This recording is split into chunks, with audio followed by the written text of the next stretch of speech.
Жер шары адамдар паналайтын, көптеген организмдерге өмір беретін кішкентай ғана планета. Ал бұл организмдердің өмірлік циклдары бір-бірімен тығыз байланысты. Біріншісі екіншісіне тәуелді, ал үшіншісі болмаса біріншісі болмас еді. Планетада адамдардың өмірі үшін бірегей процестер мен жағдайлар бар. Оларсыз біздің планетадағы түрлер пайда болмас еді. Бірақ бұл жағдайлар әрқашан қазіргідей болды ма? Әрине жоқ. Миллиондаған жылдар бұрын жер бетіндегі тіршілік жағдайлары мүлдем басқа тіршілік иелері үшін жасалған болатын. Олар қазірге қарағанда күштірек болды және табиғаттың мүлдем басқа тәртібінде өмір сүрді. Жетілдірілген интеллект әрқашан басқа түрлердің артықшылығын білдірмейді. Алып өлшем болса, олардың әлеміндегі күштіліктің белгісі емес еді. Олардың замандағы жерді біздің қазіргі жер емес деп айтуға болады. Өйткені ол мүлдем басқа әлем болатын. Олардың әлемінде басқаларынан ерекшеленетін көптеген жаратылыстар болды. Тіпті онша емес үлкен динозаврлар да ең үлкен шөпқоректілерді өлтіріп, ең қауіпті жыртқыштармен күресе алды. Біз динозаврлар туралы теориялар мен қателіктер арқылы көбірек білдік. Ал енді қазір өткеннің шынайы бейнесін елестете бастадық.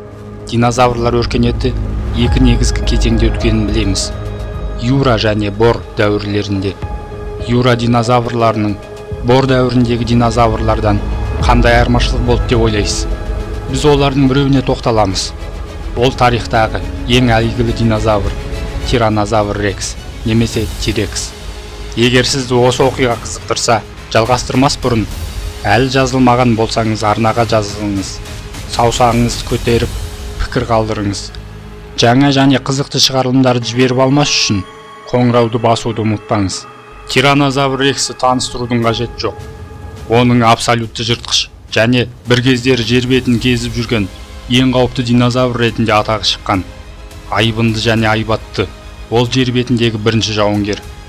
Оның үлкен өлшемдері, күшті жақтары, өткір тістері, мұның бәрі 65 миллион жыл бұрын Бор дәуірінде осындай өлтіру машинасы жер бетінде болды деген ой қорқыныш тудырады. Тираннозавр Рекс латыншадан сөз аударғанда құдіретті кесірткелер патшасы дегенді білдіреді. Және оның өз атына лайық екеніне еш күмәніміз жоқ. Тирекс барлық уақыттағы ең харизматикалық жыртқыш және назар аударуға лайық. Солтүстік Американың батысында өмір сүрген.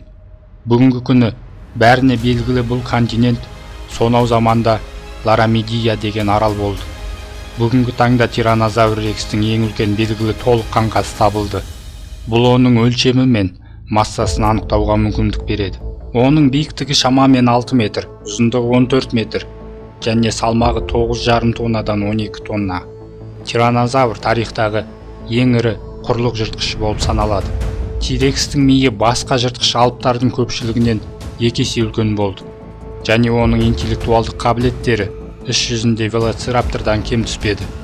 Бірақ Тираннозавр Рекс өз тәжін қалай ұстап тұр деген сұрақ туындайды. Мүмкін ол ең жылдам, ең ауыр, немесе ең ақылды динозавр емес шығар. Бірақ бұл патша абсолютті жан-жақты шебер, әмбебап болды. Тираннозаврдың ерекше иіс-сезімі жемтігін ұзақ қашықтықтан бақылап, немесе өліп қалған басқа динозаврларды жылдам табуға мүмкіндік берді. Сондай-ақ оның құпия қаруы, феноменалды тістері, бұрын соңды өмір сүрген кез келген жердегі жануарлардікінен күшті болды.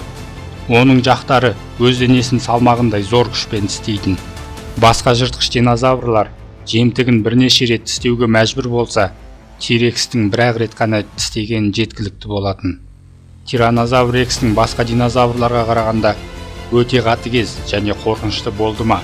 Біз оны ешқашан білмейміз. Немесе ол тірі жемді аулады ма, немесе уақытының көп бөлігін онсыз да өлген өлікті жеумен өткізді ме? Кез келген жағдайда Тираннозавр Рекстің өлтіру машинасы болғанына ешқандай күмән жоқ. Динозаврлардың бұл түрінің қауырсындары бар жоғы туралы біраз уақыттан бері пікірталастар болды.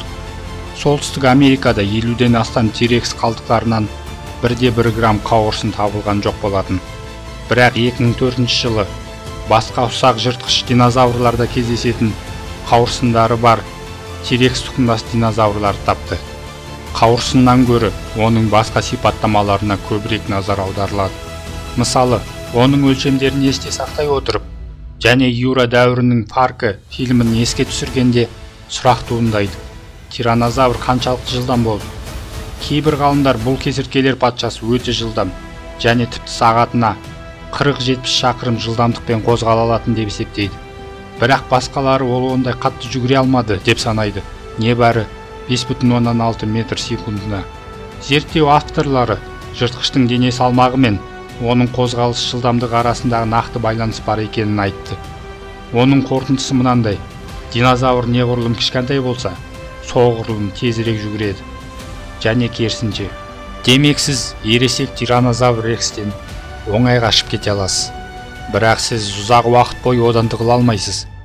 Тираннозавр рекс иттікінен де өткір иіс сезіміне ие болды.